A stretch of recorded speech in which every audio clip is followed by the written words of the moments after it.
Hello and welcome to Build With Baer Workshop. My name is Pat Bear, and I am here to build model kits and hang out with you. I'm throwing the Bear Cave, the leg of the scythe emote, in the chat. If you're currently a subscriber, you can throw those back at me. Let me know you're here. Holler if you hear me. Lashbrook is here. Hi, Lashbrook. Shax says happy Thursday, Pat. Happy Thursday to you as well. Thanks. Aristophan is here. We already got a stellar crew. Welcome, welcome. Hope you're all doing well. I'm here. We're going to finish up. I'm here to build, right? We've got, this kit right here. We're going to finish up the silver bullet suppressor. We got to build the waist for it and a backpack and some weapons and the extra arms that live in that backpack because that's a thing that happens on this kit. Then we'll get started on the Beam Master. I got that over here. Got the instructions for the Beam Master 3. Or the GM3 Beam Master, which is from Build Divers. And it's pretty cool to support type mobile suit. Oh, Dirty just redeemed the gong. Thank you for redeeming that. Good evening to you, Dirty. I got to remember, I'm going to log into Streamlabs. It's been a hot minute since I've been over there, so let me just log into that. While I hit this gong, here's the gong, and I'm going to hit it. Gong time. Thank you very much for that. Appreciate you using your channel points for the gong. Let me just log into Streamlabs here, make sure this is all working all right. You got to do that now again, right? You got to log into the websites that do things. And that should refresh things and should be fine. Good evening to you. Already we got a stellar crew of folks here. We're going to wait to see if a few more want to join us as we get ready to build. And as I said in the pre-show thing, it's only available on the VOD and available after the fact on the YouTube archive. No, that's right. Just the VODs and people that are subscribers get to see that. A lot louder than I thought it'd be. Yeah, I do it a little close to the mic, so I do want you to be able to hear it. We're going to start the stream by talking some mad shit about Cyberpunk. Holy crap. If you didn't see Twitter before the stream started, literally like minutes ago, Sony released a statement, and then we'll backtrack. I'm going to tell you what the statement is basically, they're delisting from the Sony PlayStation Store Cyberpunk. And if you bought it, you can get a refund. This is from digital sales. Not just the PlayStation 4 version, the PlayStation Store version. Now, it might be that they can't separate those two, so they got to do that. But most likely, this is in response to CD Projekt Red made a statement this week saying, hey, we're sorry about the Xbox, the previous gen, PS4 and Xbox One versions. We're very sorry about those versions. Are bad. And hey, if you want a refund, we totally understand. Apparently they did that without talking to anyone because you may know this if you're a PlayStation user.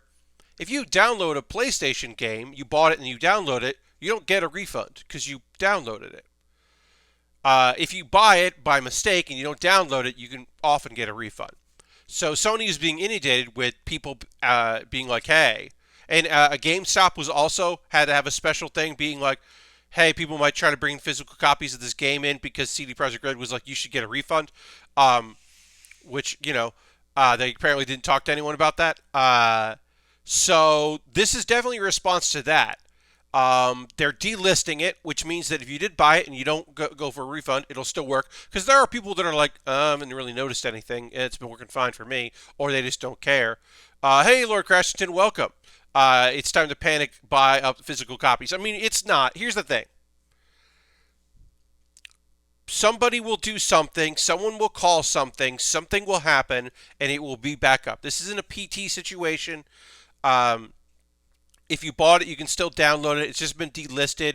They should have updates, which they do because sometimes dev versions of games get delisted from the special PlayStation Store and special Xbox Store, Microsoft Store for journalists and for devs to be able to play their games, on the network and test out network stuff. Sometimes it'll get delisted, but you can still get patches for it if you have it on your computer. So people who are like, I want to keep playing this, I don't have another game I want to play, they should be okay.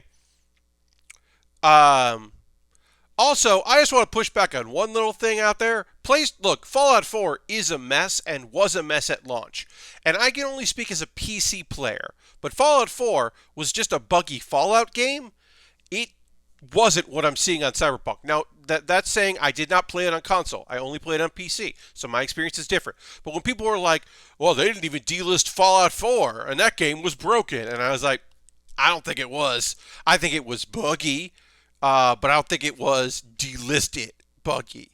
Um, Seems like they had talked to Sony about allowing refunds PSN instead of doing nothing but that refund announcement. They wouldn't have to do this. Yeah, I think the move is to say, to not make that announcement, to make the announcement that you apologize. That's definitely the move. And then to talk to Sony and talk to Microsoft and go, hey, we will cover your cut but please allow people to do refunds because we can't take the heat. And then you add in the CD Projekt Red is different from CD Projekt. CD Projekt Red is, they're developers. CD Projekt is the company that owns the developers. They also own GOG. There are different, but also GOG is doing its own foot in its mouth thing. And then, hey, before we move on to model kit building and finish the intro portion and get to the building, I can't talk about this game without mentioning a couple things. It is important to mention when talking about Cyberpunk. In any time you're talking about Cyberpunk, it's important to mention that obviously there's a lot of crunch. They said there wouldn't be crunch. They took that back. So they delayed and crunched to release this product that then gets delisted from one of the digital storefronts. That's nonsense and incredible. Also, we're talking about CD Projekt Reds and their marketing and their community teams being at best misguided, but clearly transphobic and hurtful and just courting bullshit and just laughing in the face of garbage of accusations. Then we can also talk about the racism and transphobia within the game. There are some apparently cool little side stories for some characters that people are really psyched about, but overall, every black person talks exactly the same, has the same hairstyle. There's a lot of Asian racism within the game. There's just a whole lot of, and fetishization, of course, and just a whole lot of nonsense. And I want to say, lots of feet, lots of mouths. Yeah, the refund announcement just caused a ton of people to hassle Sony without giving them the go-ahead to refunds if people want them. Exactly. Then, because that's the thing. They're saying, hey, get a refund, and Sony's like, now, I should also say, Sony's refund policy isn't great. But it wasn't like that Sony and CD Projekt Red had a deal saying, hey, this is going to be in place before they make an announcement. Hey, Jam, welcome, welcome. So, they didn't have that. They didn't have anything like that. Yes. Sir Wag says crunch. Exclamation point equals silence, better quality. I mean, I laughed at it. A employee of 343 was like, my love to the devs still working on Cyberpunk. And then right above it was Arthur Geese saying, I'm sure the devs at 343 are feeling like a little sigh of relief right now. Because, imagine. I'll say this. You don't push Halo back from the launch of a thing if it doesn't need it. So they clearly made the right call. But even now, your armchair quarterbacks are going like, well, I guess Cyberpunk needed to get delayed again. It's a whole thing. I'm going to retweet the tweet, let the people know we're going. I'm going to go to the overhead and start building. But y'all, this was a whole damn thing. And they even pushed Halo a full year. What was the game like to get the push bar? So, Lord Crashington, what probably it is my assumption being right from the knowledge from what I know of it. Okay, so we got our upper body here done, upper body ready to build, ready complete. We got our legs done. Now we're moving on to the waist. My assumption is that Halo Infinite, somewhere in development, radically changed. Is my guess. Direction, tech, something big changed, and they never caught up to it when they made that change. Is my assumption. And then at a certain point, somebody was like, so enough people were like, we can't, we're not going to get this. We can't put this out, which is a huge decision to make. Uh, I started playing a Kojima game while I wait on CB77 to get some patches. Yeah, I mean, hey, folks, Metal Gear Revengeance is on sale on Xbox. If you never played that game, you want to play a game that is a good nonsense game. Revengeance is on sale, so I don't know. That there you go. There's my recommendation. Play Revengeance if you're looking for something cool to play. All right, so we're putting our waist here together. Is this right? Yes. Or is it like the other way? Hmm.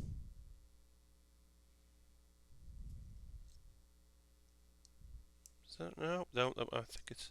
This is actually a little hard to see. Okay, I think this is right. So, okay, I think that's right. We'll find out very soon as we build this waist together if I did this correctly or not. We'll figure it out. Um, my decision to download Forza and play with the Cyberpunk car is looking better all the time. Yeah, that doesn't sound too bad.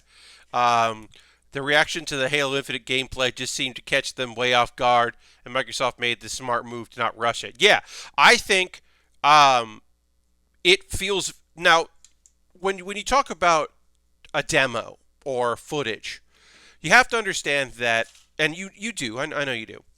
Um, that they they were farther along in the process than what they showed there, right? The vertical slice, the proof of concept, the whatever, that stuff is done and then polished and polished and polished, and then while other work is being done and they're moving forward. So they definitely weren't like, it's not like that's where they were at the exact moment that you see that. But it is an indication of what they were doing. And yeah, the response that was mostly like, uh, uh, and wasn't like, yeah, like definitely, certainly caught them off guard and probably influenced people who write the checks to go, hey, this has to be a winner. Like, this, this has to be like, we all looked at the last Halo and we're all like, yeah, all right, but like that can't be this Halo. And so yeah, and so now they're gonna have more time with it. Uh, and also, when you make a decision like that, you know it will forever be, the conversation will be about that delay, right? It will always be about that delay. Uh, there will be people that say, oh, they should have done it longer, or man, I wonder what this was. It would have come out there, or oh, I'm so glad they waited. Like, it'll always be part of the conversation. Um, but I think it needs to be, I don't know. Never worked on a big game like that, so I can't. I can only speculate and talk as a fan. I'm gonna sneeze. Hold on. All right, I'm done sneezing. Apologies there, folks. That one came too fast. And then A4. But yeah, whole lot of oh wow coming out there. Uh, just a whole lot. I had someone on Facebook posted something like, so my favorite thing, he was like, so I hated Witcher 3. Should I play this game? And I was just like, oh, there's a whole lot I could say, and then someone just said like, uh, they're just like, do you like the modern Fallout games? And he was like, no. And they were like, don't play it. Don't spend $60 on it if you don't like modern Fallout games. They're like, oh, okay. The worst thing about a delay is that people have to wait for the game. Putting it out too early can be a disaster, which seems to be what's going on here. Yeah, I mean, like, yeah, the worst thing about that is that people. So, also, I'll say this, Lord Crashington, there are bad things about delaying, right? Which is building anticipation. CD Projekt Red, in pre-orders alone, made so much money on this game already, just on pre-orders. They made a ton of money because people still pre-order things. But here's the thing: you pre-order something, and then it gets delayed. It doesn't just you don't some people are like, oh cool, they're gonna figure it out. But most of the time you're also like, oh, I can't wait for this. Oh yeah, this is gonna be great. Oh, I've built this is my December thing. And also the year 2020, this is the thing I'm going to play over the holidays. This is the big meaty game. I've been waiting this game for so long. I can't wait to play this. They made back, yes, because when you take into account pre-sales, they made their budget back. Yes. Um, so, but you build anticipation by constantly, by delaying. There was somebody who said something like, when they announced it, somebody was like in middle school and now they're in college, and it's just like, yeah, it's like people put a lot on it. Um, and then there are also people who just got into hype or got into look or the Keanu Reeves of it all or anything like that. There are also people that love cyberpunk as one, a genre, and two, this particular cyberpunk, the RPG property. There are people that really love that, and they have loved it, and they've been so psyched that people that seem to take so much care with The Witcher um, were working on this project. And so, like, yeah, there's just like a lot of anticipation and a lot of build up, and then it is the reality comes, and some people are totally happy with what they've gotten. Some people are totally upset for a variety of different reasons. Some people are choosing to be very unhappy with what's going on. That this is a good justification for them to be incredibly unhappy. And some folks are pretending that they're totally fine with it and everything is okay because they decided that this game was their favorite game. Uh, and to the point where bad reviews or talking about things that went wrong with it or how it's buggy or how it's low scored or or talking about the how it fucking can induce epilepsy and all this, and people are like, no, you're wrong. I haven't played the game, but I know you're wrong. uh, and then they're like, well, maybe that lady was right, and you're like, yeah, maybe she was. But yeah, and yeah, it's just a lot of mess. We finished the body of this kit. It looks pretty cool. It's not. I thought this thing was gonna be taller, but I like the look of it. We got to work on the backpack right now, or yeah, we gotta build a backpack. We gotta house all the extra arms because if you haven't seen this, this arm comes off very easily because the idea is that the gun that we'll build is so powerful that it destroys the arm or makes the arm inoperable. So the solution is have extra arms. I have extra arms. So we got to put some arms on this kit. It also does it because of the way the legs work with the rockets and stuff. It doesn't lay down very well. It looks like it's constantly kicking up, doing a kip up, which is very silly. I appreciate. So let's build this backpack. But yeah, it's a whole mess. It's a whole dang thing.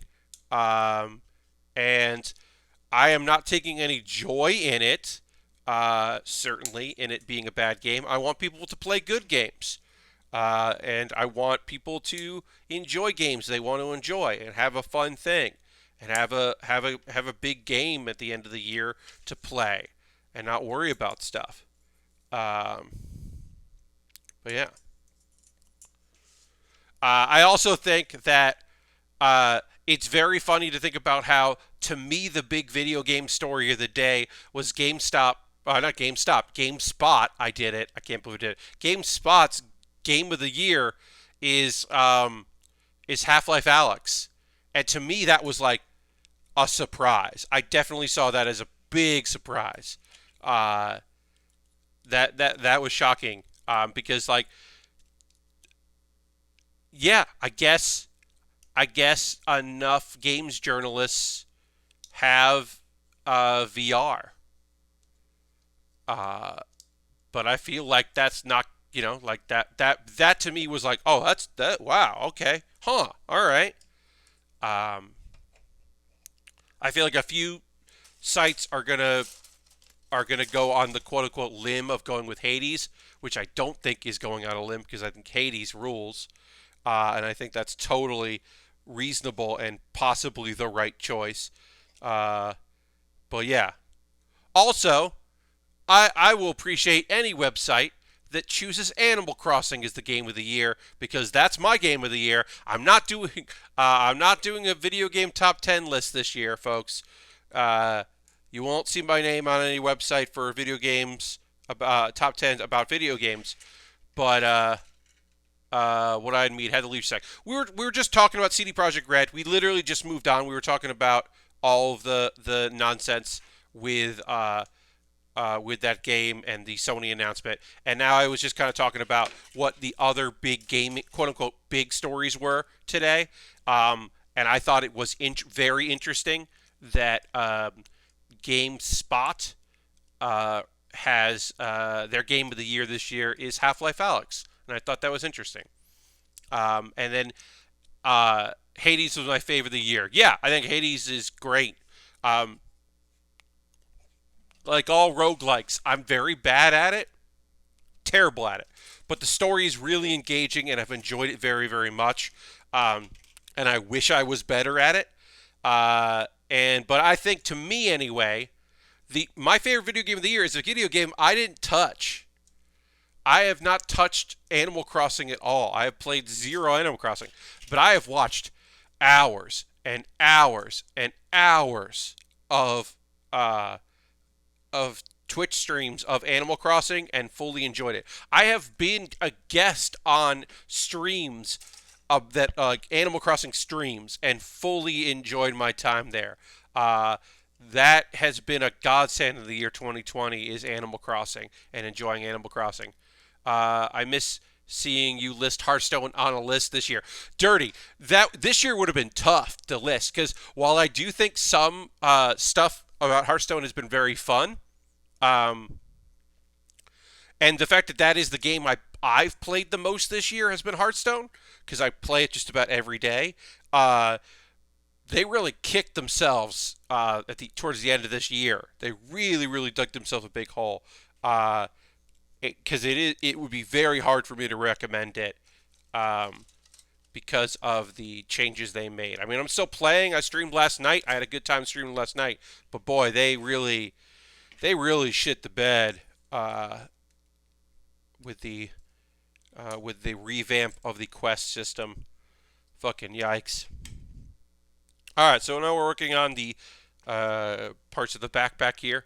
But yeah, I am not doing a video game top 10 list this year.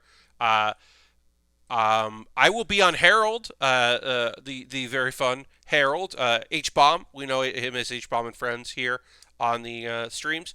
Harold is a podcast, and I will be a guest on the podcast. And basically, he was like, "Hey, do you want to be a guest and talk about your like top 10?"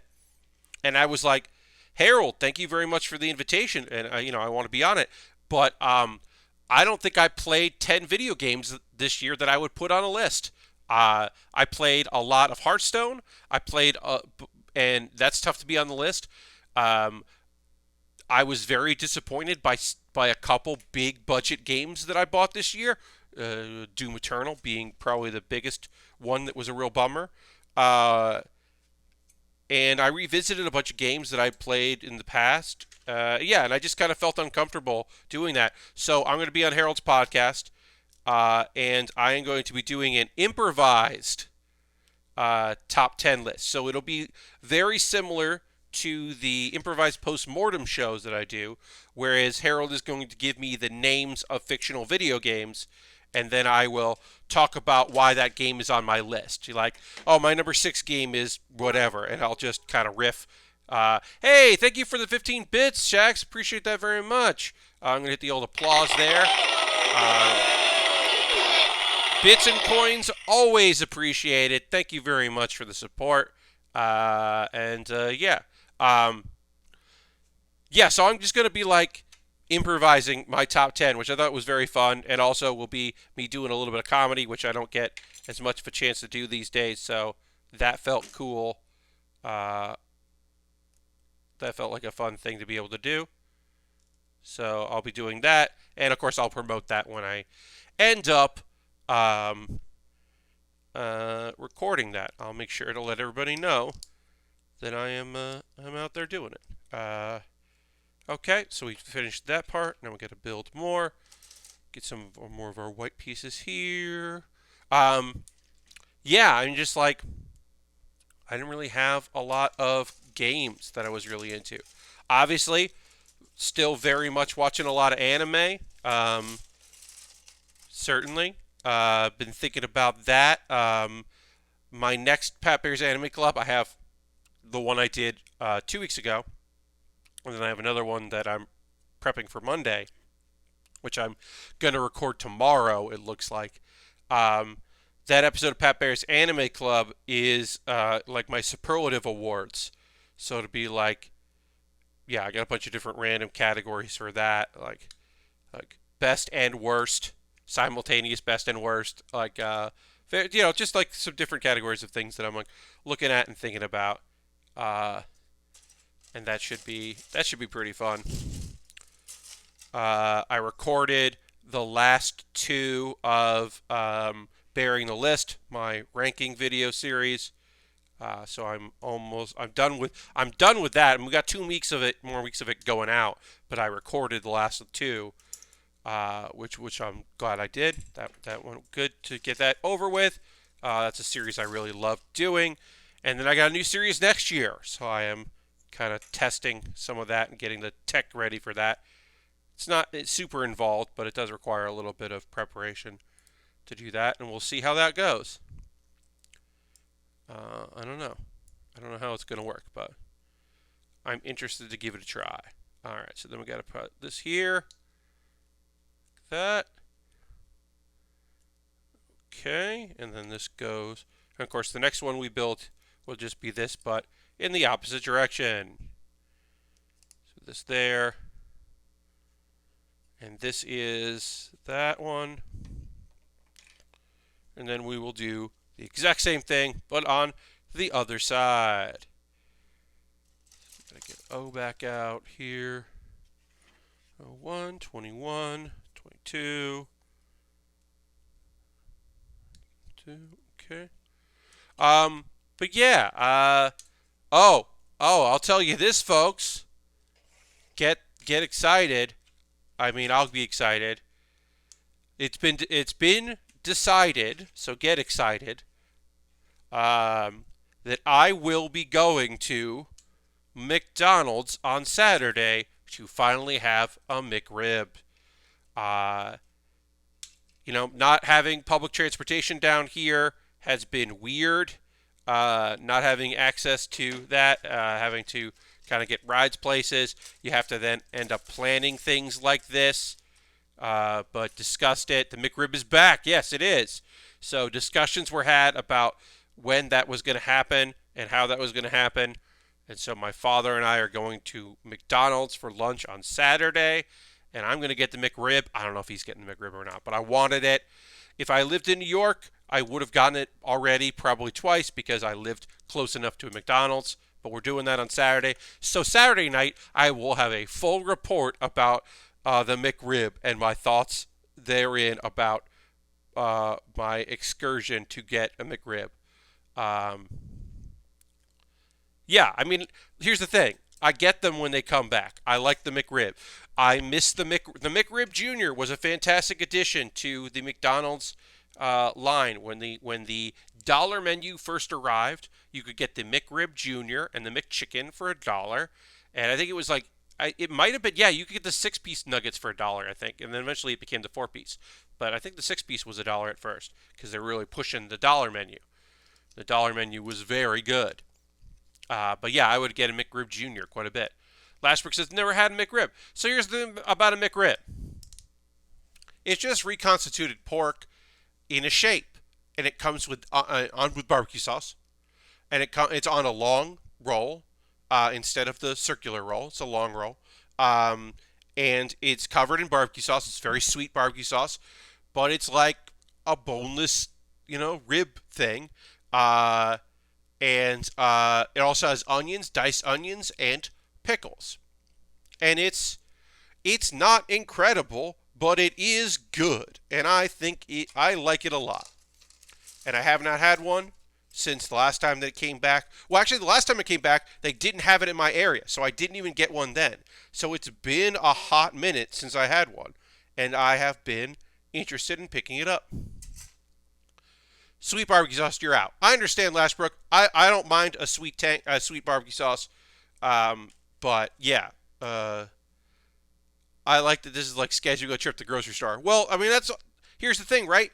This is the problem with not being independently mobile, which I am not currently.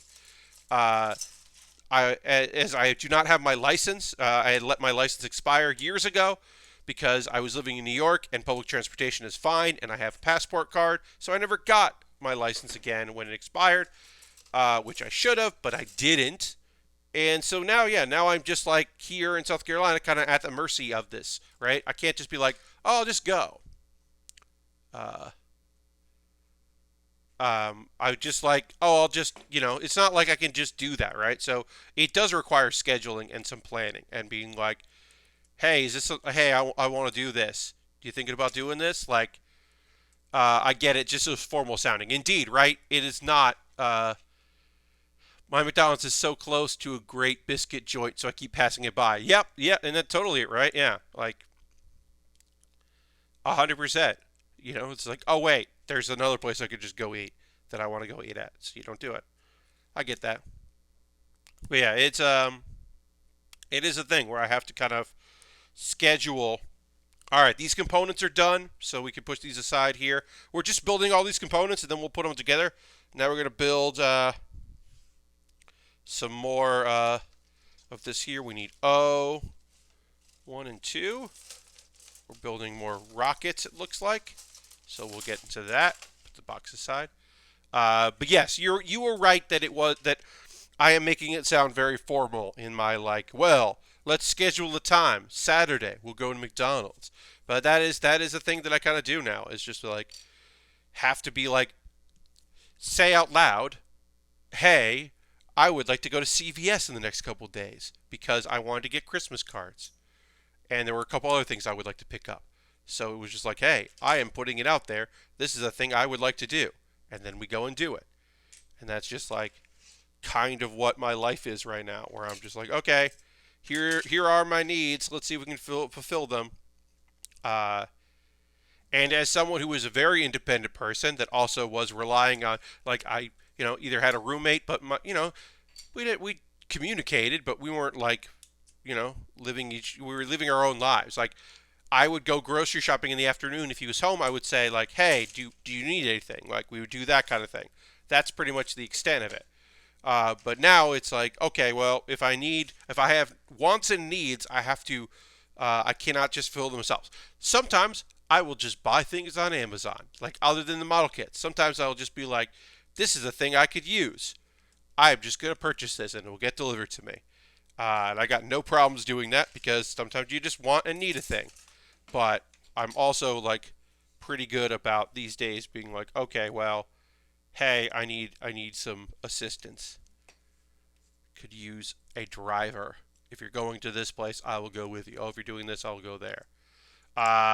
In the saga of the fact that our washing machine is dead and we ordered a new one, once again, the folks at Sears have delayed delivery of our new washing machine. So once again, sometime next week, I will be going to a laundromat, which feels very weird living here instead of living in New York. Going to a laundromat feels very strange, but is a thing that we just have to do. But it feels so weird to have to do that. Um, because it's just like, oh, yeah, okay, I guess we'll go do that thing. But yeah, the issue, obviously the issue with COVID is that it shut down production of a lot of things, and demand didn't go away because of those things. So suddenly, things that like are scheduled and we'll have these many and we'll do all that, like everything's behind, right? And you might say, and I think you'd be right, uh, don't sell a washing machine you don't have. And I would say 100% that Sears should have been like, hey, we don't know when we're gonna have this in stock. But instead, they made a sale, and now they're just pushing it back. Laundromat with Strangers is a wild place these days. Indeed, we kind of go when it opens on like a week early on a weekday. Um, we like have our spot that's like away from people. I don't like it. I would much prefer not to be doing this, but this is the situation we are currently in, where we need to, gotta get laundry done. Now, our dryer still works, so that does save us. We're just doing loads of laundry, washing, and then coming home and then drying, so that is helpful. But yeah, it's a whole goddamn thing. Not going with old school with a tub and a line in the yard. No, dirty. We're not going that way. No washboards here. But it is a thing where I was like, trying not to like, being like, okay, well, can I last until the delivery? And I'll be like, yes, I can make it till delivery. I don't need to bring my stuff. That'll be less of a trip. I'll just go and help. No big deal. And then it's like, oh, delivery got delayed. Okay, well, I need to go on the next one then, because I cannot make it till the next delivery. All right, so this has to be. This looks like this, and it says fit tightly as possible, as far as it will go. Okay, then I will do that. But yeah, I'm getting kind of tired of this, and I would like us to just get a washing machine delivered so that we could just wash clothes at home. That's not too much to ask. It's for that to just work, but very frustrating. And okay, and then this goes in here. But yeah, it is weird to run into people. I mean, people wear masks; they're doing the right thing, but it is still a strange ordeal.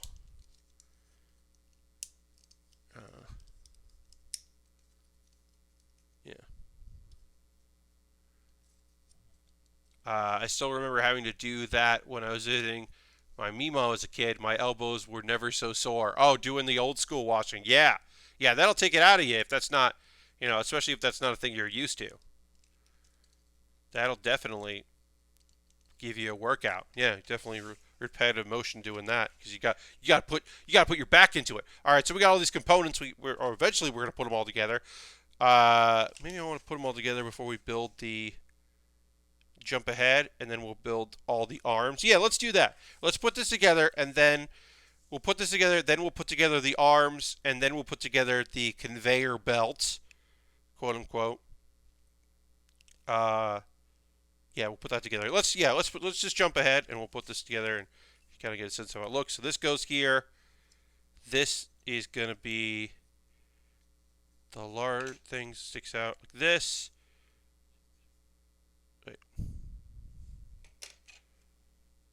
Is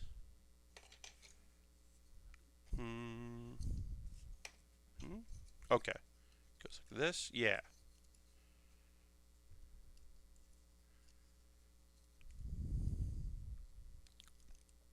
Nope. Goes like this.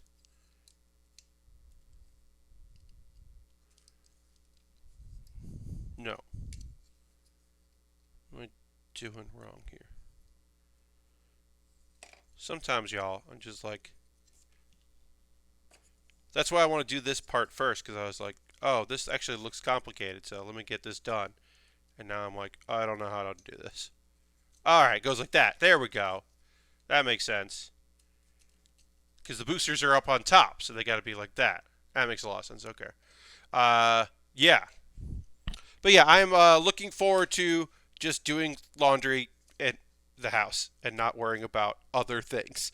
Because that will be fucking great. All right, so this goes over here. So we do that. Now we do that.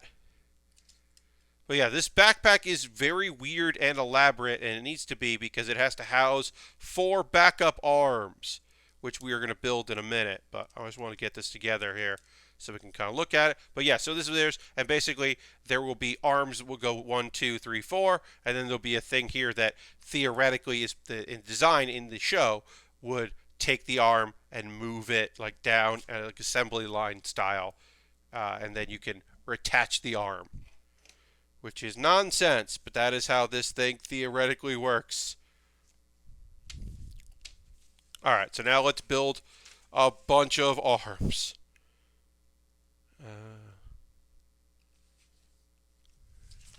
Yeah. Okay. Let the fluids fly for the sake of clean clothes. Yes, indeed. You gotta.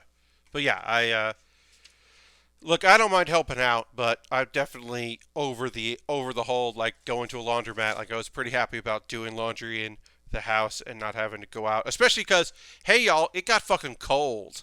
Uh, Look, I know where you are. Maybe it's not cold, and maybe it's been cold for a month where you are. Maybe you're in the New York area and you are frozen right now, and you are like, you don't know cold. Well, the thing is, I do know cold because I've certainly dealt with it a lot in my life. So I do know about that. But I will say that I haven't had to deal with it in quite some time since I've been down here.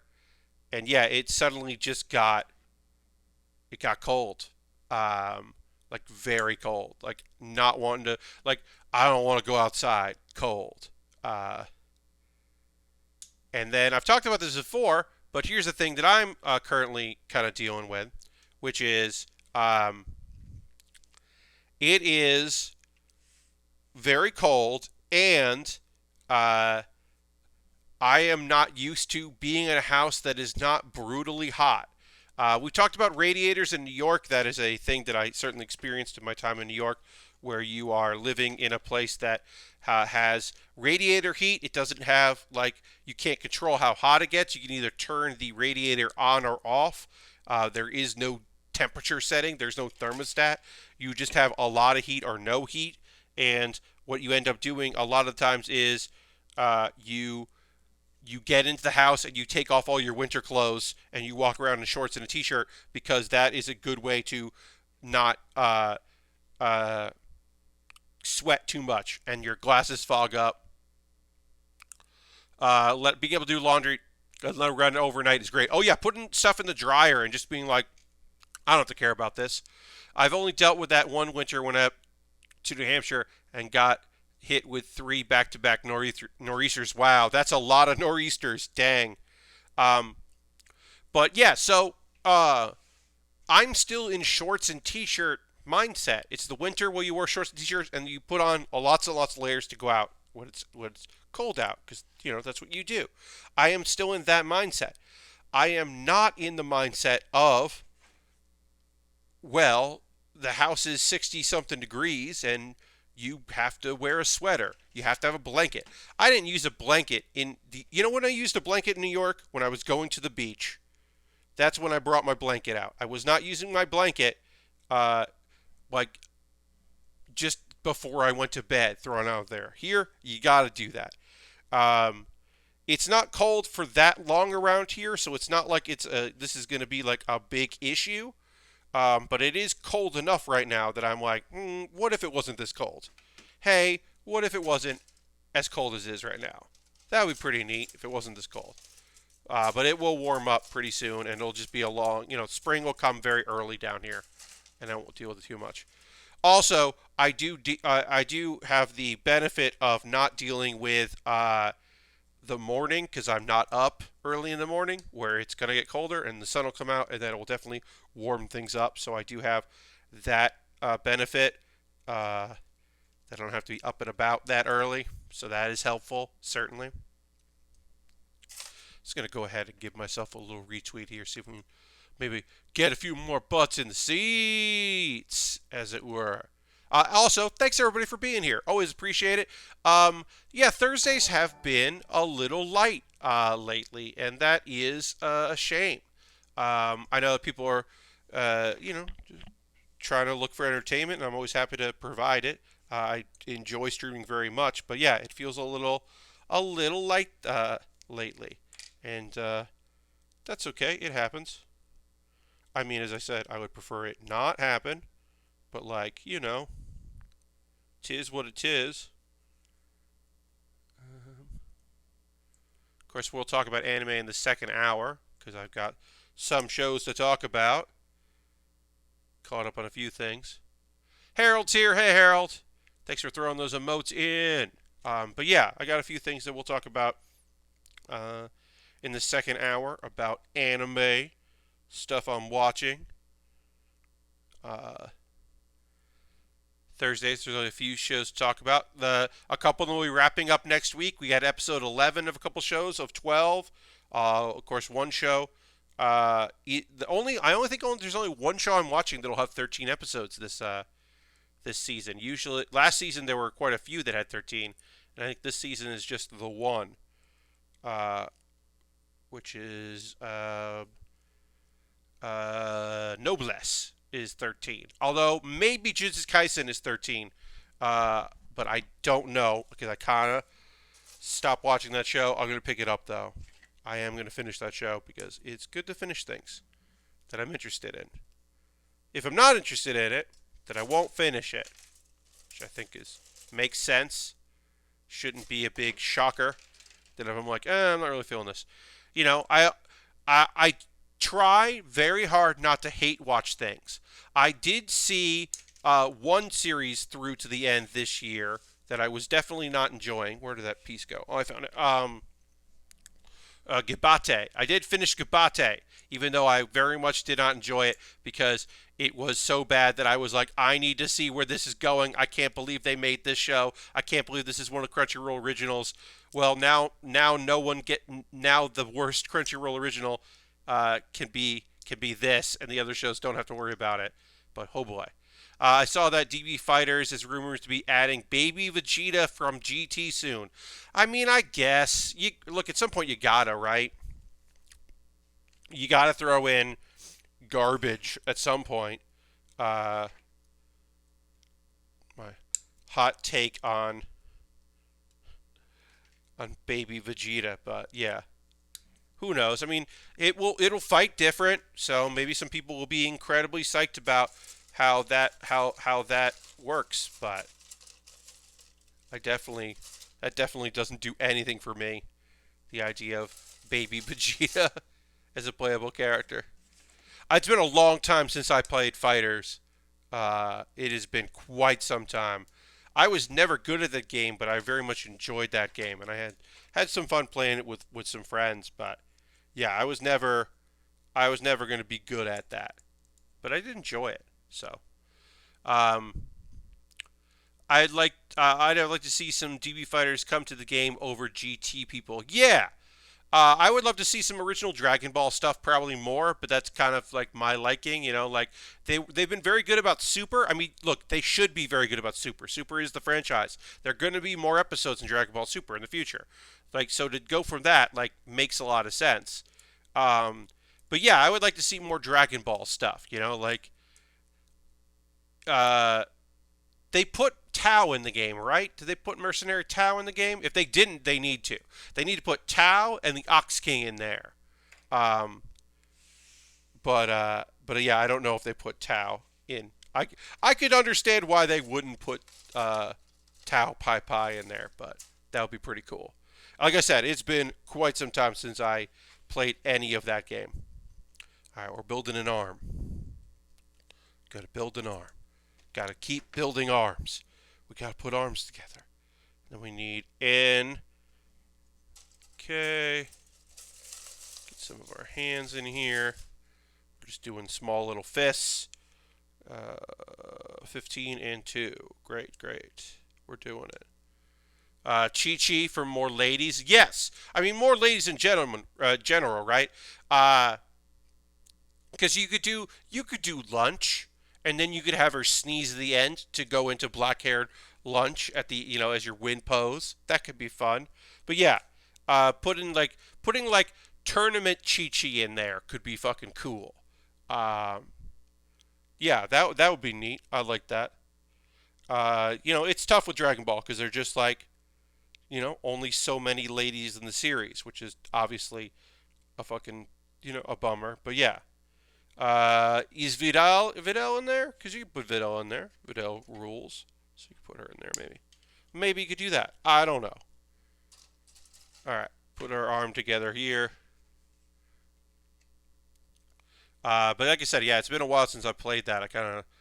I liked it a lot, but I'm not really a fighting game guy. It's mostly that I was just psyched about there being a good Dragon Ball game. So, we'll see. I didn't play Kakarot.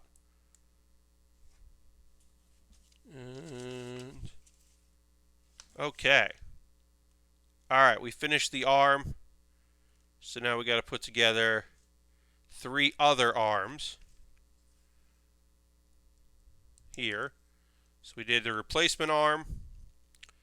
And then, so the idea is that even the other arms here, the other arms we're building aren't as complete as this one. This is literally a replacement arm. So that's going to go here.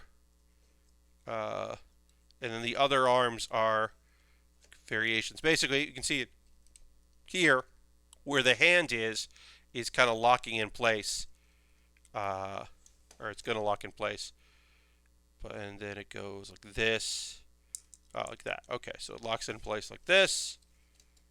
Yeah, and then there's a hand. The backpack has a bunch of arms sticking out of it. So let's build 3 more arms. And we will take a pause to the cause in a bit. Don't rush me. We'll take a pause to the cause. We'll get into various ways you can support the channel and the things I do here. And then we'll talk about some anime for the past couple days. We'll get into that. We'll get into various other shenanigans. We'll talk about our weekend plans. Maybe we'll talk about right now. Like, let me know, folks. Hey, let me ask you a question. Do you think you'll be here next Thursday for Christmas Eve? Because I am still planning on doing a Thursday night stream on Christmas Eve. Normal 9 p.m. to 11 p.m. And, if you want to come, you're more than welcome to be here. But if you think you're not going to be able to make it out, you can let me know. As always, you're not obligated to be at any stream, but it is fun to have people here. But I thought about that. I didn't do Thanksgiving, and I stand by that. I think that was the right call. But I was thinking about it, it's like, oh, if I'd been Christmas Day, maybe I wouldn't want to. But Christmas Eve, I think it'll be fun.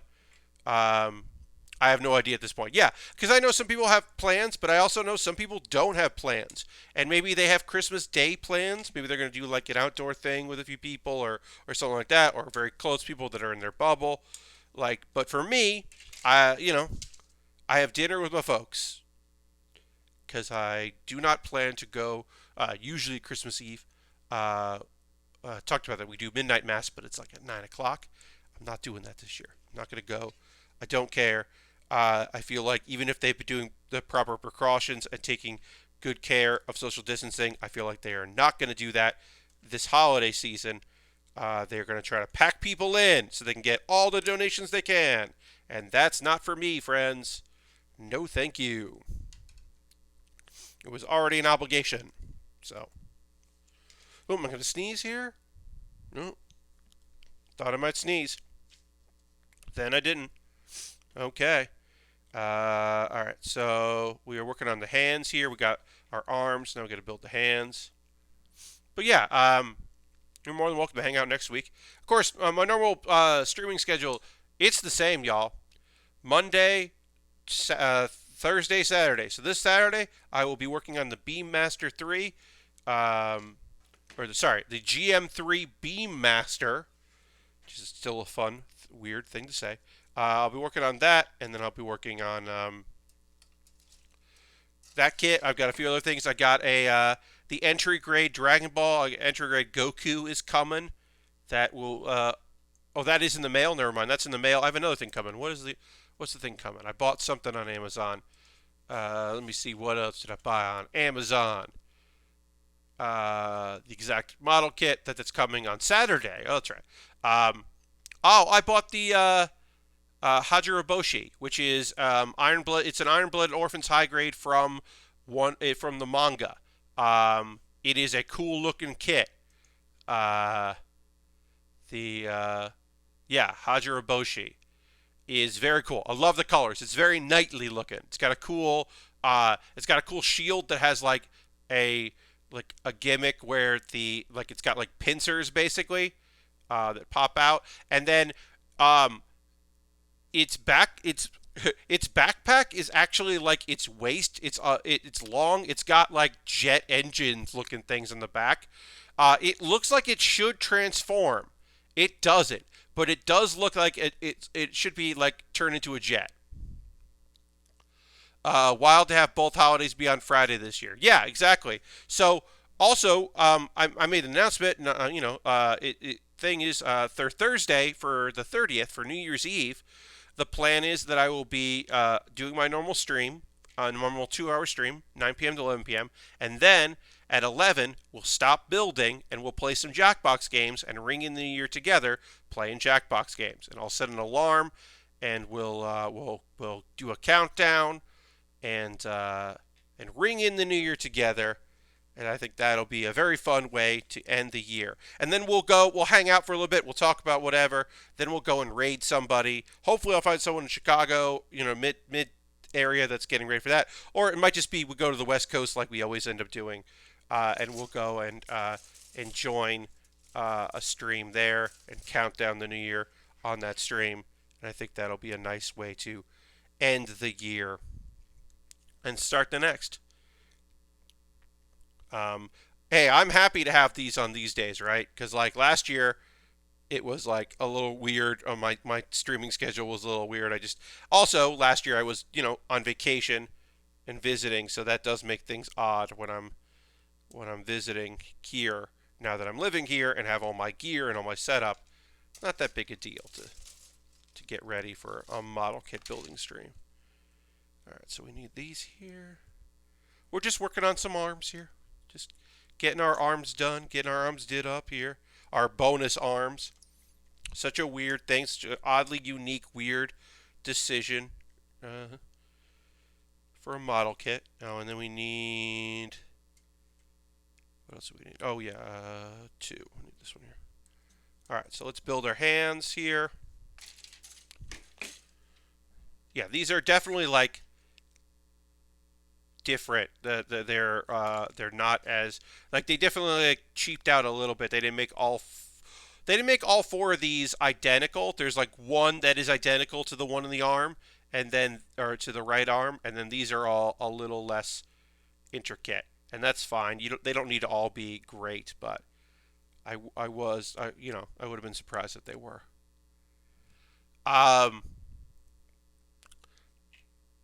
There were some pre-orders announced. I didn't order anything. I don't have the funds for that.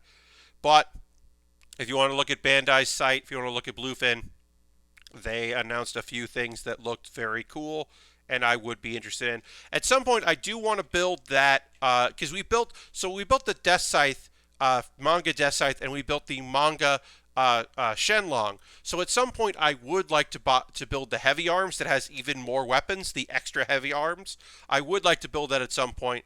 I don't really care about the Sandrock, but if I can find it for a reasonably priced someday, I'll get it. But I never really like the Sandrock, so I'm not feeling like pressure to get that.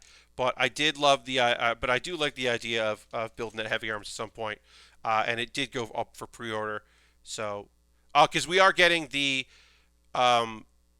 my last kit. I have 2 pre-orders waiting for me, waiting to come. One is unfortunately still not been fulfilled. Should have been filled in October, which is the Gohan kit. That still has not been sent to me, which is they're sent to anyone, not just me, which is a real shame and very frustrating that I still don't have that kit. And then the other one is the uh, it'll be the Endless Waltz version of the Nautiku, the Altron custom, which is supposedly going to ship in January and hopefully does not get pushed. But yeah, I'm just very disappointed.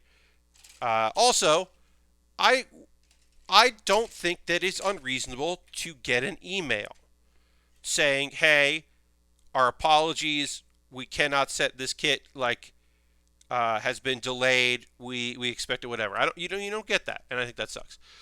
Is there a model kit of the Shenron that hangs out in the lookout of DBZ? I don't I don't think there is a dragon model kit. The Shenron from Dragon Ball. Um, yeah, I don't think that any of the dragons have model kits, which would be cool. Yeah, no, that I think that sounds awesome, but that, as far as I know, does not exist. All right, so we'll put that there. But that is a cool idea. I believe that there is a figure, but not a model kit of that. There is definitely uh, a Shenlong or Shenron figure that exists, but I don't think there's a figure model kit, a figure rise kit. Although that would be pretty cool. I think that sounds pretty cool. All right, so this goes like this, and the lines go like that. And we'll get one of these arms completely completed, and then we'll take our pause to the cause. And I'll keep working on it while I talk about anime. Recent anime. Things I want you to check out in the world of anime. Alright. So then this goes. Yep, that goes in like this.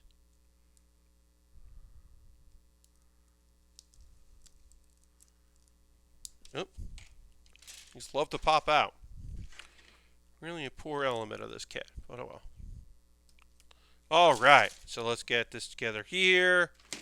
And then we'll get one of these arms done, and then we will continue to work on the other arms when we're done with our commercial. Important element.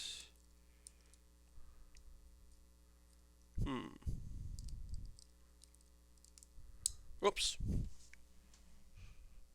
I will say, this is the worst part of this kit, is this little extra part here. Never really wants to sit right. Not great. Okay. And then we can put, we gotta put more, oh yeah, we gotta put more parts on there. So we'll finish that up and then we'll, there. We just gotta put, oh, nothing on that. That's done. Yeah. Is anybody building anything right now? Anybody working on any model kits at home? I know not everybody builds model kits here in the chat, but I know some of y'all do. If anybody's working on anything, let me know. If you're building anything. You know, as always, you can put that in the Discord if you're working on anything, because I love seeing what you're working on. Feel free to take advantage of the Discord. But I know that some people don't build, or they aren't building right now. And I get it. I understand it. Alright. And arm done. Arm is done. Great. And now this goes, this here, blue inside, arm goes in there. 2 arms done. Great. Okay, so I'm going to take a pause for the cause, folks. If you know what this is, I'll be over pretty quickly. Appreciate you hanging out with me for this. First and foremost, let's throw the Bear Cave leg of the Scythe emote in the chat. If you're currently a subscriber, you can reply with those. That'd be great. Gifting subs, great way to support what I do. Bits and coins, we already had a few bits there from Shax. That's great. Bits and coins, always appreciated. If you want to be on the gift leaderboard, you could gift a subscription. That is a way to support what I do. And but yeah, we also had some bits and coins this month. Always appreciated. Um, if you're not subscribing, consider becoming a subscriber. If you're watching this later on YouTube, what's up, YouTube? All the links I'm putting in here right now will be available in the show description of this video. Thank you very much.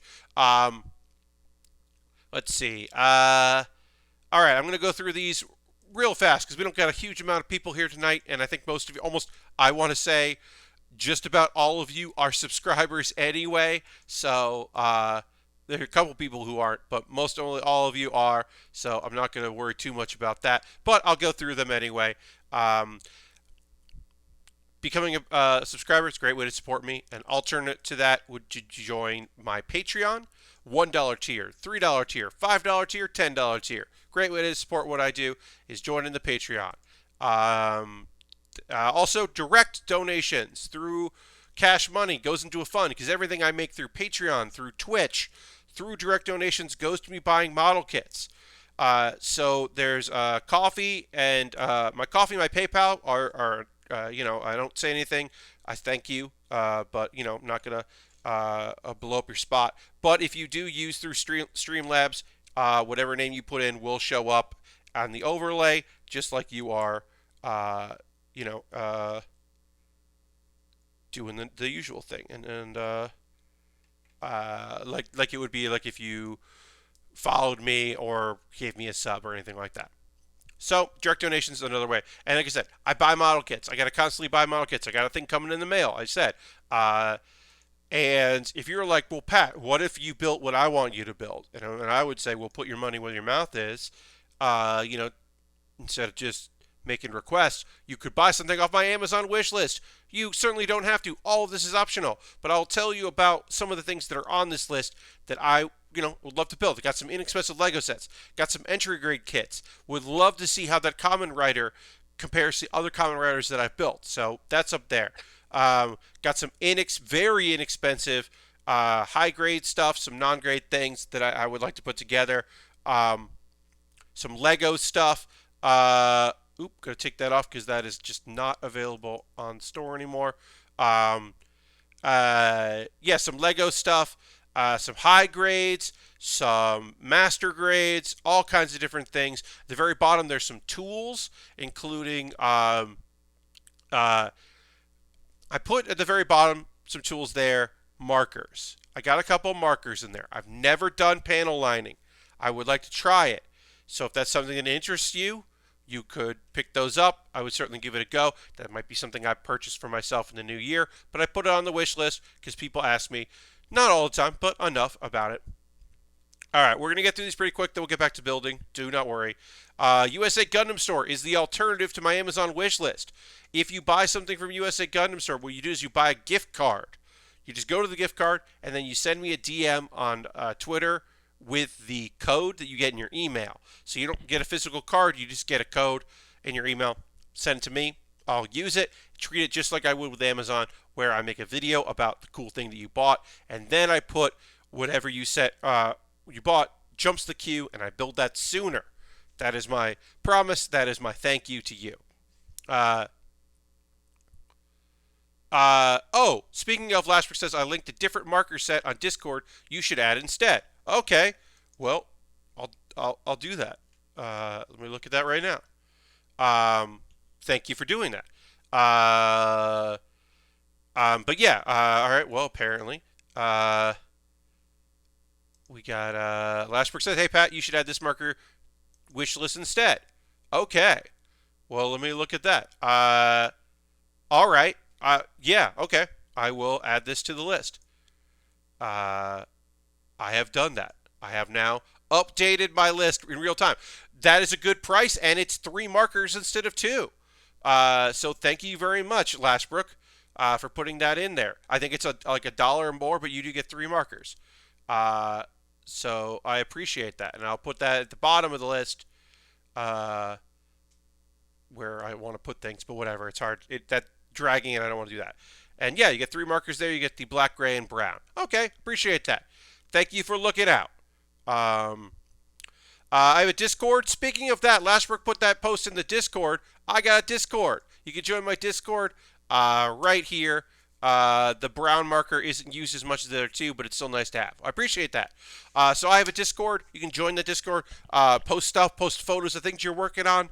Um, it's a nice little time. It's very laid back. And thanks to everybody who's already joined it. Okay, so we talked about that. We talked about that. We talked about that. A couple videos I want you to watch. If you're looking for some anime to get in the Christmas spirit, my latest episode of Pat Bear's Anime Club is the video for you. I talk about all the anime that I'm watching. Yeah, you can check that out there. Pat Bear's Anime Club. Some Christmas stuff that you should check out. All Christmas themed anime episodes. Baering the List is my ongoing ranking. I ranked 20 model kits that I made this year. So this is the one of the last 3 videos in the series that I'll be doing. So this one was about model kits. Next week is about Lego. And then there's another one that will be my 52nd video in the series. But yeah, so I ranked 20 kits. Obviously, I didn't rank all the kits I built this year. I just chose 20 to talk about. In hindsight, should I have included the entry grade RX-78? Yes, I probably should have included that because it was an interesting idea. I didn't include that, but I included 20 kits that I built and ranked them how I felt about them. Some that I really liked, some I was disappointed in. So I think that was pretty cool. You can check that out. It's very obviously about what I'm into and about me, but felt all right including that. Next week will be Lego. And I'll be looking at 10 Lego sets, I bet. Because I did build quite a few Lego sets, but certainly not as many as model kits. All right, so I'm going to drink a little water, and then we're going to talk about some anime for the past couple of days. I'm going to close out of Discord because I don't need that open. And let me close out of this too. Great. And then we'll talk about some anime. And I'm going to keep building. Great. I'm going to drink a little water, and then we got more arms to finish. Excellente. All right. Okay. Great. Let's work on this, and then I will talk to you about some anime. So the first show I'll talk to you about is Black Clover. We are now back. So it's still anime canon because there have been some things that happened in anime that they've chosen to make canon, but this is back to stuff that happened in the manga. So we are back in that portion, which is great because that's kind of where I want to be in the storyline. This is definitely more of where I would like to see things because these are things that have happened in the show, and that's great. We're in the training arc. Asta hasn't had much growth, but he's had some. It's just that, he's done very well with the limitations he has. But he needs to start growing on his own and maybe not relying as much on other people, which is fair. It's a fair criticism. Leo is still dealing with his inferiority complex because he's like, every time I get stronger, it just makes me realize how much farther I need to go and how much stronger my brother and sister are, which is true. His older brother and sister are incredibly strong. And we even see his older sister in the Mana Zone, the volcano area, the high mana volcano area, where she's been training, literally fighting lava monsters. And that's where Yami shows up. And Yami's like, hey, what's up? I was able to tap into Mana Zone when we fought the devil, but I would like to figure out how to use it more. I feel like that's going to help me break through. Do you want to spar with me? She is by far the strongest, straight up fighter in the whole country. So, yeah. So that looks rad. I love how Leona fights. I love her brawler style. It's so weird because almost everyone else in the Clover Kingdom, they either use a wand or they use for offense. They often use a wand or their book. Asta obviously fights with a sword, but Leora just uses her mana to kind of encase her, and she's just physically strong as hell. And she's just a brawler. who happens to have fire magic, and I fucking love that. I love that character. I love all her choices. Um, so Yami figures out how to skywalk, basically. That's what I would call it. But basically, he can use Mana Zone to kind of float and move around in the sky, which is very helpful. And then he kind of unlocks some hidden potential. And it's great because he does it, and he's like, okay, goodbye, because he knows that she's going to want to keep fighting until he's exhausted or dead. So he's just like, great, thanks so much, I'm out of here, which I love. I love that he's just like, oh, cool, nope, I don't want to keep going, you scare me. And she's like a little annoyed by that, which is great, because you rarely see her actually annoyed with anyone. And it was good. That was a good bit of business. Asta ends up, so he's got a sword here that like nullifies mana, and he actually infuses it with his own anti-magic to make it even stronger. That way he can, now he has a projectile attack, which he's never had before, which is huge for him. Having a projectile attack is definitely a big deal for Asta, because if he can't reach his opponent, he can't, he's kind of out of luck. He's got a huge advantage about, being able to dispel spells, to basically, like drain the mana from people. Like, he's got a lot of cool attacks and abilities, but if he can't activate them by reaching somebody, if they can attack him at distance, then he's at a huge disadvantage. But everybody's getting stronger, it looks like. Leo gets some advice about like what's different, what can he do. So yeah, it just is like a building blocks episode. We didn't see anything of Magna, and I'm expecting to see him do something at some point, because he's got to raise his mana abilities. So we'll see if he does. But I don't know. I don't know if he's going to be able to pull something wacky off or not. We'll see. And then, let's see if there's any other things going on. Oh, yeah. So then, apparently, the forward base at the Spade Kingdom, they're getting ready for their invasion. And there are some rebels that are trying to get through the base to go through the Forbidden Zone and get to the Clover Kingdom.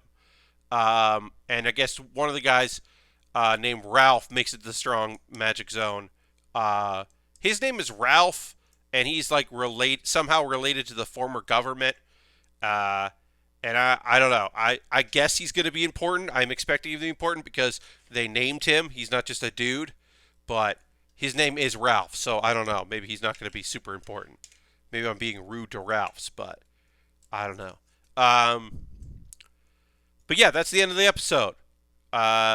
Also, like, a veteran voice actor we found out whose name escapes me, and I apologize for that, is doing the voice of the big bad of this new arc. So the current ruler of the Diamond, or the Spade Kingdom, who is possessed by a devil, has like a deep, cool voice.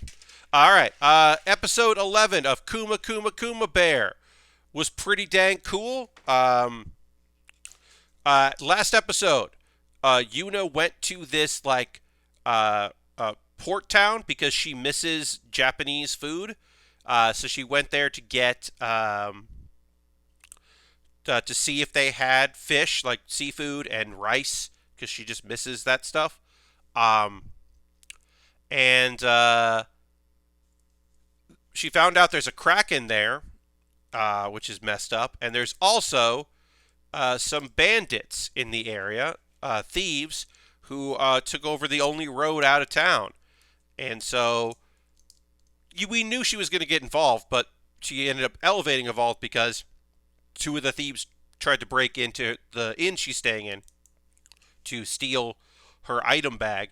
And so she throttles them, then finds out where the thieves are, throttle them, and then turns out, which is unsurprising, how weird, the clearly evil-looking magistrate was hired all these former adventurers to pretend to be thieves or to act like bandits, and it was all his thing. And then he tries to run away, but he's stopped really easily. And then Yuna gets, at the inn she's staying in, they make her grilled rice, or grilled fish, rice, and miso. And it's the first time she's had that since she's been isekai'd, because there is the land of Wa is some place that sometimes they get stuff from but can't because of the Kraken. So that motivates her to want to get that damn Kraken, because if she can get the Kraken then and defeat it, then fishermen will be able to fish and they'll be able to get stuff, and she can get the food that she missed so much. But fighting a monster at sea is a logistical problem. Like, the bears can swim, but what if the Kraken goes underwater? So she, like, has some thoughts about ways that she can defeat it, but she's, like, having some issues thinking about it. She, like, rejects all the ideas. None of them really work out. Is this going to be top heavy? This might not want to stand up. This backpack is intense. Dang. Okay, it does. Barely. This thing barely stands up. You definitely want to stand for this kit. If you're thinking of picking up the silver bullet suppressor, you want to get yourself a stand, because this thing is top heavy. I mean, it's just got this huge backpack with all these arms on it. Dang. All right, then we'll keep talking about this thing. So she finally gets the idea. She's going to cook that thing. She's going to use her fire magic to heat up the water around the Kraken and basically like cook it up in a big hot pot. So she lures the Kraken into a cliff area that's kind of like already got circular, and then she encircles the cliffs with a wall of giant stone bears to kind of like trap it into place, and then she just starts her own fire magic. And so this is a character who's very overpowered. Yuna has had no real issues with anything in the entire series. She's never had any kind of problem. We see her have her first problem. This is her first time, like, having an issue. She is almost runs out of mana and is really tired after she's done, and that was the first thing. But she does complete her task. She does defeat the Kraken. The Kraken is dead. And everybody's really psyched, and that's the end of the episode. And then next week is the last episode, because this is a 12-episode series.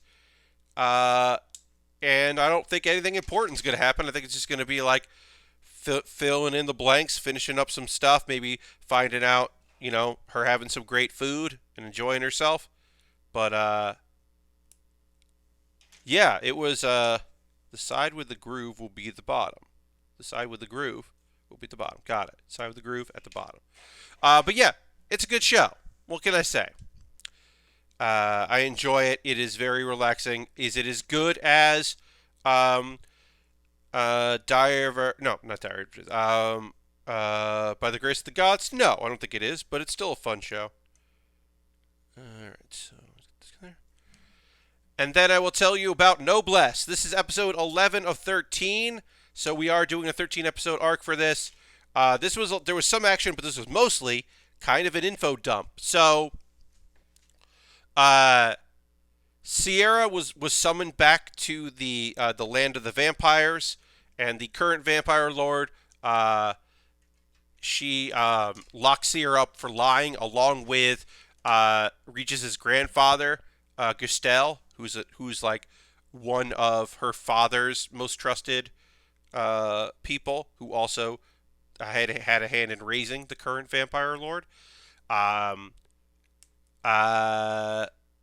then Regis and Frankenstein and Rye are flying in a private jet to Sierra's rescue. Before they left, Frankenstein gave the modified humans a drug he developed to help boost their powers. And that comes in handy because they go to Regis tries to take out some vampire knights who are investigating the plane that they flew in on, and he's having some trouble because he doesn't want to kill any of them, but it's going to be hard to take them all out without killing them. So then the modified humans show up, and they call themselves RK4. They are the 4 members, the 4 knights of Rye, which is very goofy and very fun. They're like, yeah, we're RK, and they're like, it's one of those things where like it's one time they have code names, and two is just like, all right, y'all, you're cool, okay, I guess. It seems very silly, but yeah, they show up and they help out, which is good for them. And then everybody kind of finds out the information they're wondering. Like, Regis knew that Rai was the Noblesse, but he doesn't know what the issue is, which is, um, apparently, when the former Lord died, some people decided that it was Rai's fault, even though the timeline would make you super suppose that he was already asleep at that time. So I don't know how he could have done it. I mean, maybe he did, but it doesn't seem right. He doesn't deny that. Sounds like an idol group. Yes, dirty. RK4 definitely sounds like an idol group. But yes, they're basically they're just like, hey, we're his knights. We're gonna look out for him, which is cool and neat. That's a neat little thing. All right, so then we need N26, the other capping in here. This is the unit that goes on the backpack that is meant to, like, in the anime, slide the arms from the backpack onto to replace the arms. So we could do that in the field. Just a silly idea, but okay. Anyway, all right, watch out Wednesday, maybe, says Lashbrook. Lashbrook, thank you. Appreciate that. I'll keep my eyes peeled for something, but thank you. And in fact, a kit that would be good for me to work on is the one that's coming here. I appreciate that. Picking those up. That's very nice of you, Lashbrook. But yeah, the kit that I purchased that's coming on Saturday would make a lot of sense to mark because it's a white kit. So that would be probably an easier kit for me to be able to put some markers on, take a look at, and you can let the black pop anyway. So that might be something that I do. But yes, appreciate that. I'll keep my eyes peeled. Thank you very much for your kindness and generosity. Anyway, so they don't deny it. And then through flashbacks, we learned that the previous Lord wanted Rai to become the next Vampire Lord. So instead of his daughter, who was working really hard, and that is where some of the resentment lies. And then there's also, like, something else must have happened, but part of that is that, I think I put this on backwards. Part of it is that she is definitely like jealous of him for her father wanting him to be the next Vampire Lord. She sentences Gustel to death, which is forced sleep, basically, because he's pretty much an immortal vampire, but he's being forced to go to sleep. And that sets Sierra off, and she loses her dang mind about that, which is, not great. And that's the end. We got 2 more episodes. I was like, oh, they're going to wrap everything up next episode. They're not wrapping up everything next episode. They've got more to do. Okay, so basically what happens is, you can see this here. This apparatus here, like, grabs one of these arms and then will slide it over like this and then, like, shove the arm where the empty arm slot was, which is very silly, and I appreciate very much because it's nonsense. That's just nonsense. I like that very much. And then we'll just put it there while it's not being in use. That is a silly thing, the idea of a model kit with a conveyor belt. It's very silly to me. All right, all we got left to do is build the gun. So let's build this gun. Also, look at this, how compared to other guns in the show, this thing just feels teeny tiny, but it is so powerful that it requires all this extra energy. And then when you look at it, you're like, this doesn't seem like a big deal, but I guess it is. It's just a strong deal. Also, this gun had like legs for a different version of this kit, which is just weird. By Silly You Mead Rad. Yeah, probably. You might also want some Q-tips and rubbing alcohol, and for stubborn stuff, a gum eraser if you're going to try panel lining. Yeah, I mean, like, I'm going to do a lot of the research. I've watched some panel lining tutorials, and I'll definitely watch a few more. But honestly, like, part of it is just like, if I want to try doing it, I just got to do it. Um, and I think that's, just kind of how it is, right? Like, to get better at it, I have to do it. Uh, yeah. Oh, and then the last anime show I'll talk about is Anime KAPIBARASAN. Again, this show is for children, but is very cute, and I like it. In this episode, we got introduced to another new character. I can't believe we're meeting new characters in the show still, but we met the bad boy capybara. He uses lavender to dye his fur purple so that he stands out, and he has like some of his fur on the top kind of looks like a pompadour, and he's definitely trying to stand out.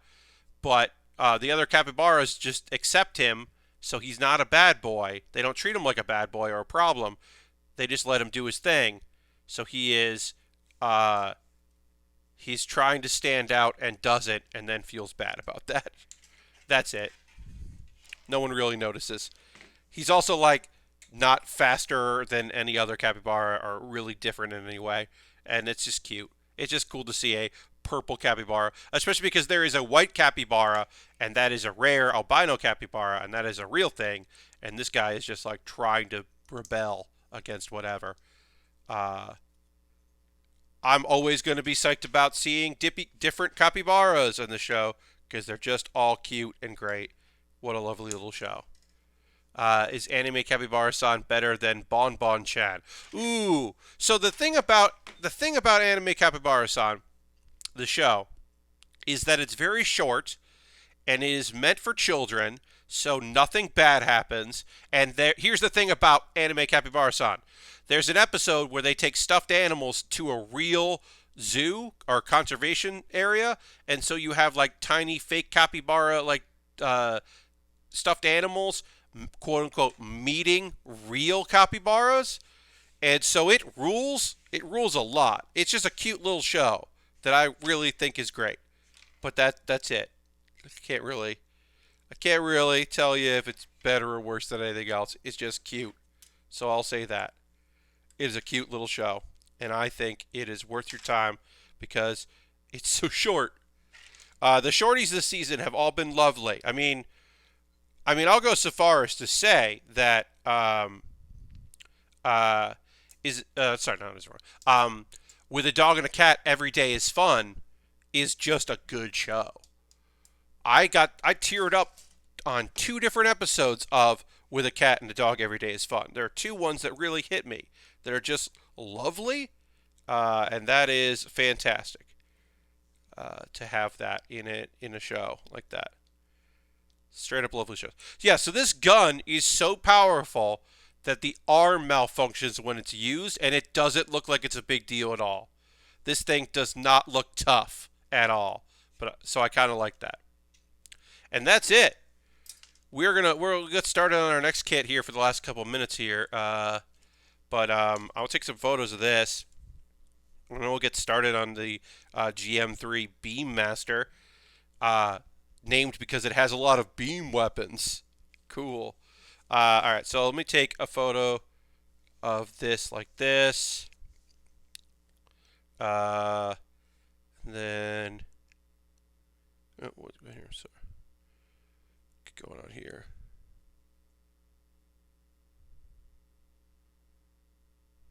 Oh, sorry. Let me check this real quick.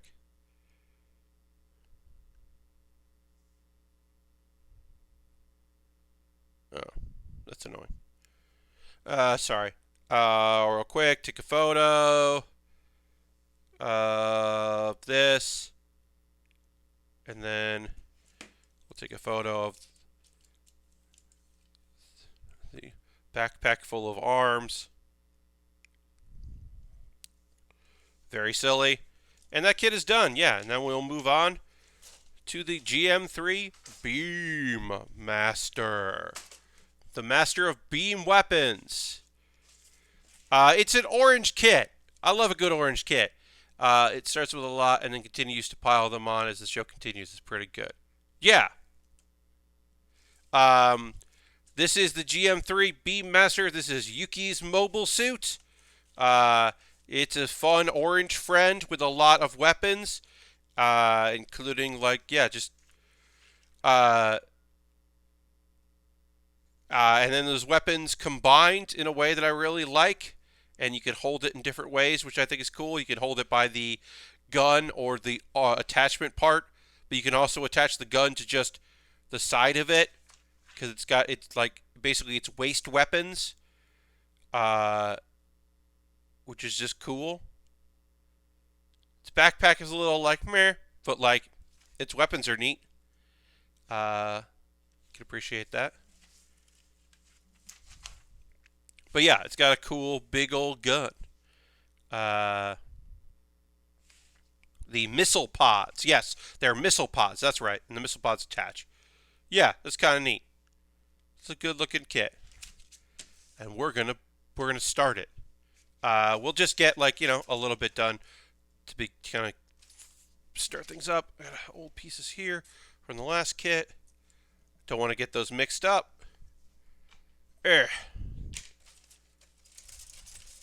And we do have some. There are, for something called the Beam Master, not too many beams, but there are, some blades. There are definitely some stickers because this is a high grade, so we definitely got a few stickers here, but not too many. So yeah, we'll just get a little bit of this going. As I said, my next build stream will be on Saturday, and I will have the benefit of being able to tell you on Saturday about me going to McDonald's that day for lunch and getting myself that grand old McRib. Excited about that. Having a McRib. It's been a while since I had one of those. So I'm looking forward to getting out there.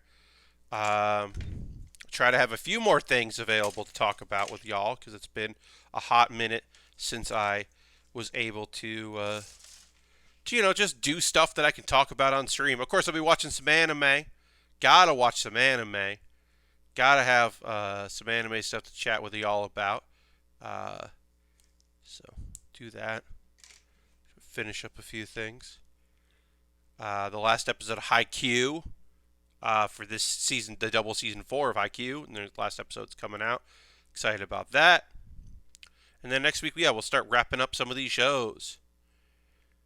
The Anime Awards are happening next year. They announced the categories and they added more judges, which I think is a good call. Because it hopefully means that there will be, a better representation in the voting. But yeah, the same categories as last year. I think they should drop Best Boy and Best Girl. I think it's unnecessary, but whatever. And my hope is that Best Couple, actual couples get nominated, because last year, some of the nominations were characters that are not in a relationship at all, because one person's just obsessed with the other and it wasn't a relationship, and one where it was from Kageyama-san, and that show is literally about two people that are not a couple. So the idea that they would do well in that award made me angry, because I was like, they're not a couple. And one of the couples that was nominated was a tragic queer villain duo. And while I appreciate seeing a queer couple nominated for that, I was annoyed. But yeah, I feel like that best couple and best boy and best girl, they could choose not to do. But whatever. I will still plan on I think it's a Friday night in February. I'm still planning on doing a co-stream of that and watching that with y'all. Because that was fun to do last year. the year before, so we'll continue doing that. Because, yeah, I get some enjoyment out of doing that. And it's fun to watch things with people. There's only so many things that are co-streamed that are not like things that are things I'm interested in. So it is neat when I get the chance to cover something that I actually care about. I don't necessarily love these big stickers here that are going on this thing. I understand it's a high grade, but I feel like they could have made this neck piece a different, could have made it an actual matching or different color instead of just doing a big sticker, which is what we're doing here. But whatever. It's fine.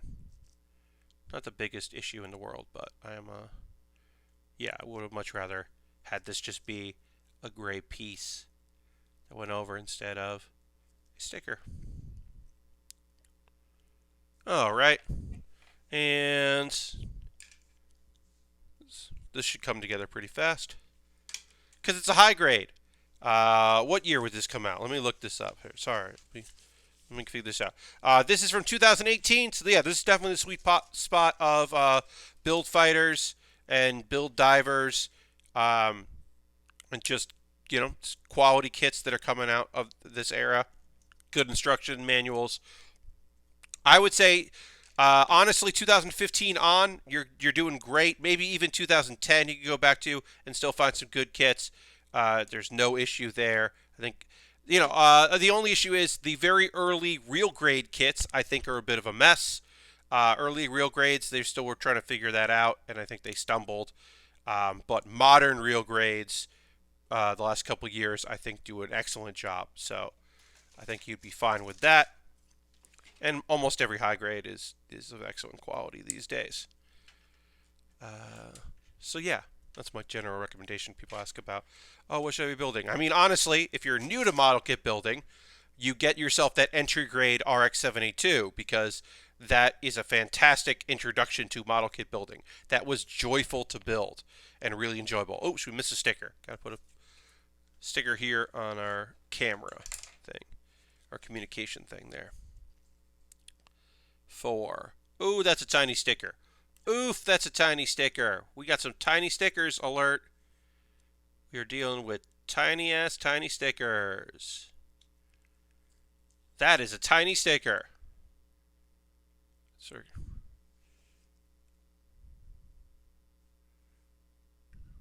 See if we can get that on there. Yeah, we did. Great. We'll just kind of pat it in. Get it in place. Yeah, there's a tiny green sticker in there now. It's basically right here. That was a very small sticker. And unfortunately, there are other very small stickers on this thing too. So that's always a shame. Tiny stickers are always a bit of a shame. Like the head is going to have them. I'd much rather have a piece of plastic, you know, layering plastic, going that method. But you can't always get that, so you gotta deal with it. That is definitely the issue with working on high grades is the head is just going to have some really small components, and you just have to, you know, just accept it and try your best. I'm definitely going to be happy that on Saturday we'll be starting working on the head because I don't like using tiny pieces on a kit this late into the stream because that's when I make mistakes. So I'll try to get one tiny piece on there on this, but E1 is E10.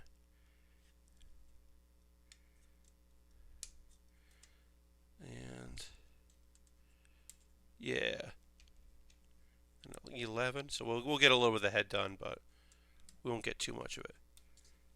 But yeah, I'm definitely not going to try to put these tiny ass stickers on here. Which is basically most of the rest of the stickers, but all the green stickers on here. But yeah, we'll get these together. F1. That's a tiny little piece.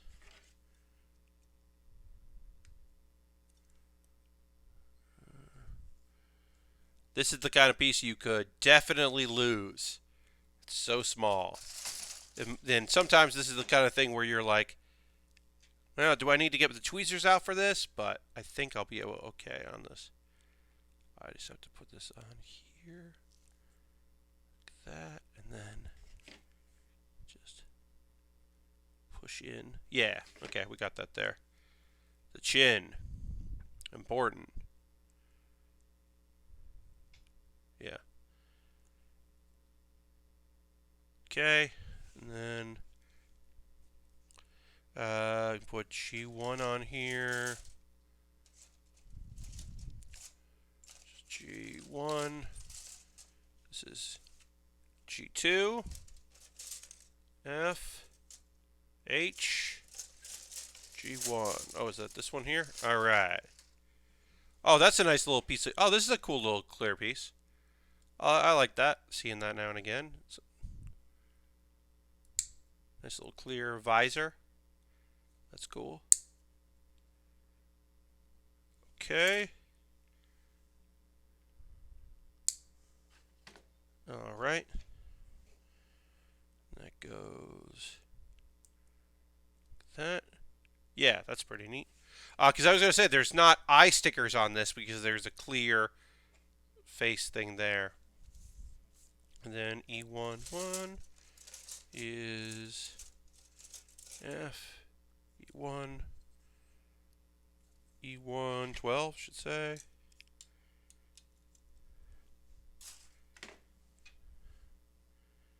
And that goes on there. Alright, I guess I'll try to put these tiny stickers on so I can finish the head, because we only have one more step to finish with the head, so I guess I'll try.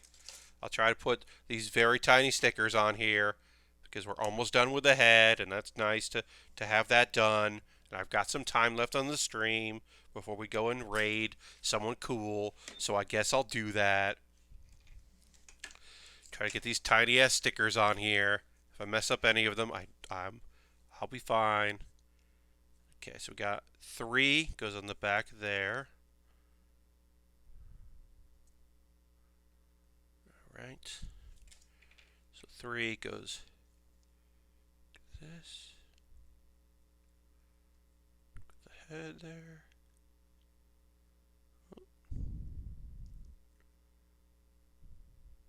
Oh, come on. Wait. Where's 3 go?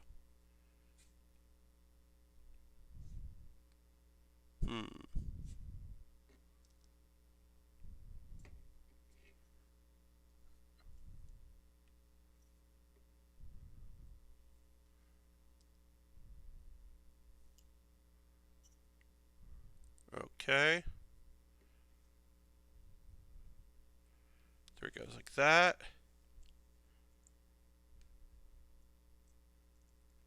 Alright. And then we need to put 1 and 2 on this head here, and then we put the mask on over it. Or we can put the mask on first, I guess. And okay. That on, and then very tiny stickers.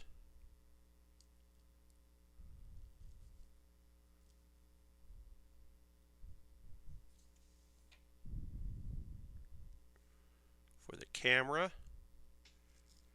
That's the... Hey, did you know that? I'm sure many of you know that, if not all of you know that. But anytime you see like a colored piece on any part of the head of a kit, that is the camera that then gets fed to the cockpit. So the camera isn't behind the eyes, it's usually above the eyes, which I guess, mobile suit, pilots have to get used to. That is not necessarily what they're looking at. And then that's 2. Where does 2 go? Oh, 2 goes here. Okay. So yeah, usually these clear pieces that are a different color are blocking are the camera's feeds for the mobile suit.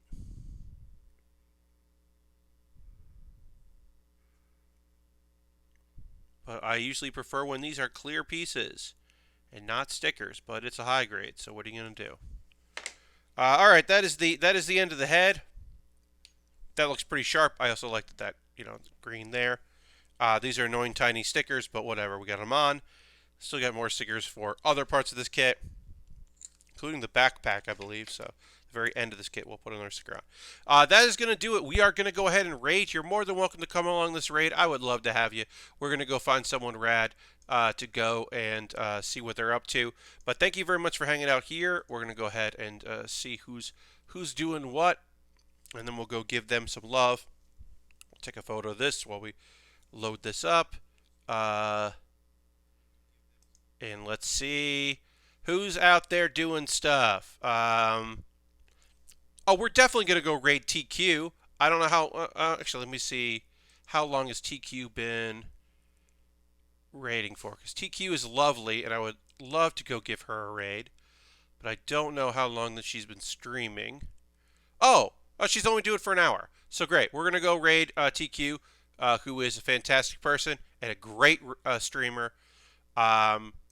Witchy TQ is playing Animal Crossing, no camera, chill vibes. That is rad. So we're going to go give her a raid.